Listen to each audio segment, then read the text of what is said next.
Time now to take a look at how the French press is reacting to the results of the final round of the Conservative primary and François Fillon's crushing victory. That's right. La Croix, the Catholic paper, talks about la lame de fond this morning, the tidal wave, Nancy, the groundswell. Of course, Fillon got 2/3 of the vote, beating Alain Juppé, who, remember, was favored to win just last week. Now, L'Opinion has a funny cartoon today where you can actually see François Fillon looking at a shrunken head of Alain Juppé and Nicolas Sarkozy.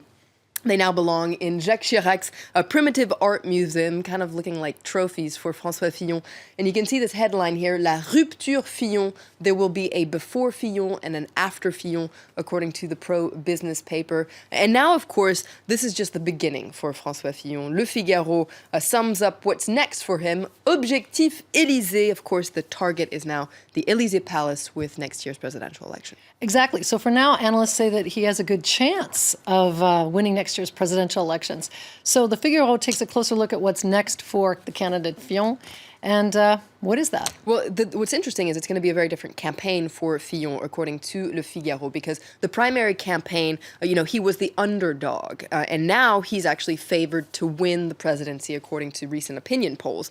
Now, being an outsider really gave him an advantage during the primary because he could kind of carry out a surprise attack. But now, according to Le Figaro, he's really going to be on the spotlight. And this, really exposes a candidate as never before. It makes a candidate into a target, which puts you into a fragile position. All you have to do is ask Alain Juppé, because, of course, he was in the spotlight and then ended up losing round 3 yesterday. It seems to be the curse of being the favored one.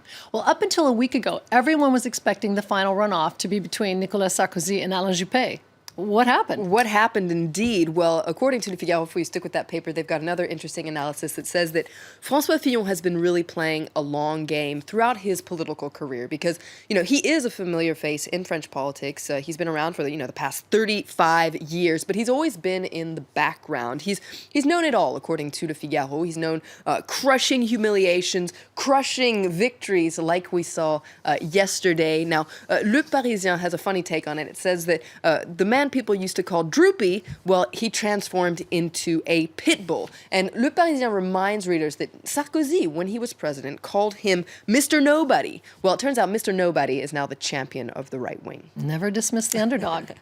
All right, so several papers are focusing on what this victory could mean for the political landscape in general. That's right. Le Parisien, if we take a look at their front page, sums up what a lot of analysts are saying. And you can see à droite toute, everyone towards the right. His crushing victory over the less conservative Alain Juppé is proof that the political landscape is changing in France. We're shifting more and more towards the right. And in fact, Le Parisien says that 2017, the presidential election, will be the election of what we call la droite décomplexée here in France, essentially the inhibited right, the right that completely assumes itself, if you will, and doesn't try to hide itself. This is the right that we're going to be seeing in this election. Something we've seen from across the Atlantic. Absolutely. So left-wing papers are alarmed by this turn to the right, both on economics and social issues. That's right. Let's take a look at an article in L'Humanité, the Communist paper, which says that, François Fillon is really continuing in the tradition of Charles de Gaulle. So it's Gaullism, as they call it here in France, but without the social aspect. They say he's actually anti-social. Get ready for the free market blitzkrieg. And Libération, the left-wing daily, can see it coming as well. Get ready for, scaling back the welfare state, deregulating the labor market, working longer hours, working later in life. Now, according to Libération, Fillon's victory is really proof that the right is trying to put in place what they call a conservative revolution.